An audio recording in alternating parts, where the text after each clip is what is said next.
C'est extraordinaire, dans ce livre, les histoires n'ont jamais plus de 100 mots, très précisément mathématiquement. C'est une contrainte que l'auteur s'est imposée, et je trouve que c'est dans ces contraintes parfois qu'on trouve la plus grande liberté, c'est formidable. Et c'est ce que faisaient, pour ceux qui ne les connaîtraient pas, les écrivains qui faisaient partie de l'Oulipo, c'est-à-dire qui ouvroirs de littérature potentielle, qui s'amusaient à se fixer des contraintes. Georges Perec a écrit par exemple un roman incroyable qui s'appelle La Disparition, où il n'y a jamais la lettre E. Vous imaginez écrire tout un roman sans que la lettre E apparaissent. Et je trouve que se fixer une contrainte des 100 mots, surtout que dans la nouvelle, on sait bien que l'art de la nouvelle, c'est de dire beaucoup dans un temps très court. Et justement, c'est pousser à l'extrême ce qu'est le pari de la nouvelle. Raconter toute une histoire en 100 mots. Vous voyez, 100 mots, on a parfois l'impression qu'elles sont plus longues, mais c'est parce qu'il y a des dialogues. Oui. Parfois, elles semblent plus courtes, mais elles racontent toujours une histoire que vous lisez en 1 minute 30, à peine. Et je trouve que c'est un pari formidable et très réussi.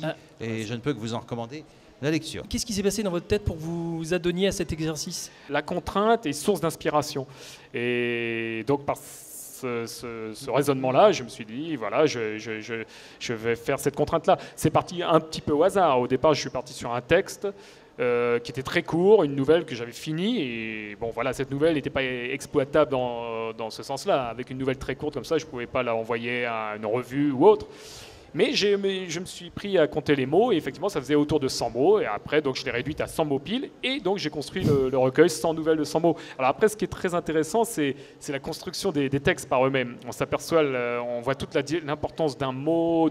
On devient plus exigeant sur certaines phrases. On s'aperçoit qu'une simple petite virgule ou juste un petit mot en plus ou en moins change complètement la rythmique d'un texte et même la chute et l'importance de la chute ou autre. Ce recueil s'appelle Histoire Givaro. Vous savez que les Givaro étaient des réducteurs de tête, pas des réducteurs de texte, mais n'empêche que là, on est quand même dans la réduction de texte. Et c'est formidable parce qu'on arrive à l'essence de la nouvelle. C'est pour ça que je disais que la contrainte précipitait peut-être l'inspiration, même sûrement, mais aussi ce qu'est une nouvelle qui doit quand même à la fois raconter une histoire rapidement et aussi surprendre. On est toujours sensible dans une nouvelle à la chute, qui souvent est quelque chose qui retourne un peu la situation. Là, vous serez servi parce qu'en effet, il y a des chutes qui retournent complètement la situation. Luc Michel, vous voulez en lire peut-être un extrait? Je veux bien en lire une.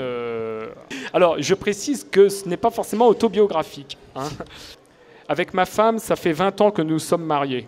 L'amour tranquille, quoi. Autour de nous, tout le monde pense ça. Pourtant, la tension monte.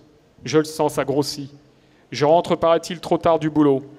Elle me reproche souvent que je ne passe jamais l'aspirateur, critique le dentifrice abandonné près du lavabo, mon journal sur le canapé. En vérité, j'en ai assez. Un jour, je le prendrai, l'aspirateur, le lui enfoncerai et appuierai sur « on ». Je lui viderai tout mon dentifrice sur la gueule.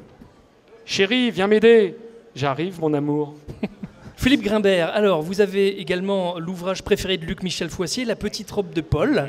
Alors ça raconte l'histoire d'un homme, un homme qui a la cinquantaine, qui un jour passe devant un magasin, il voit dans la vitrine une robe d'enfant. Oui, ce qui m'intéresse dans ce genre d'histoire, c'est la rencontre avec un objet innocent, une robe de petite fille dans une vitrine. Qu'est-ce qu'il y a de plus joli, de plus innocent? Et puis, c'est ce désir curieux de cet homme qui n'a plus d'enfant de cet âge-là. En tout cas, sa fille a dépassé largement l'âge de porter ce genre de robe, qui est cependant irrésistiblement attiré par cet achat.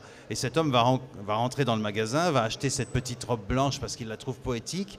Il va la ramener chez lui. Je vous dis juste le début, bon, parce que moi, elle n'est pas en 100 mots, mais ça peut peut-être vous donner envie de le lire. Rentrer chez lui, il se dit, je vais faire la surprise à ma femme de cette petite robe. Et très vite, il se rend bien compte que c'est une absurdité, que sa femme va être non seulement surprise, mais peut-être même se poser des questions sur sa santé mentale d'acheter une robe de petite fille qui n'est destinée à personne. Et il fait cet acte, j'allais dire terrible, qui va provoquer la catastrophe, c'est qu'il la cache dans son placard. Et un jour, bien sûr, le jour où la Croix-Rouge demande qu'on se débarrasse des vêtements dont on ne se sert plus, la femme de Paul, Irène, fouille dans le placard de son mari et tombe sur une robe de petite fille, taille 6 ans, neuve. Et là commencent les questions. Voilà, mais je ne vous en dis pas plus, c'est le début du drame. Merci beaucoup en tous les cas à tous les deux, Luc Michel Foissier, Philippe Grimbert, ça m'a fait vraiment... j'étais content de vous recevoir tout bonnement. On peut les applaudir, Philippe Grimbert, ici présent, et Luc Michel Foissier. Alors,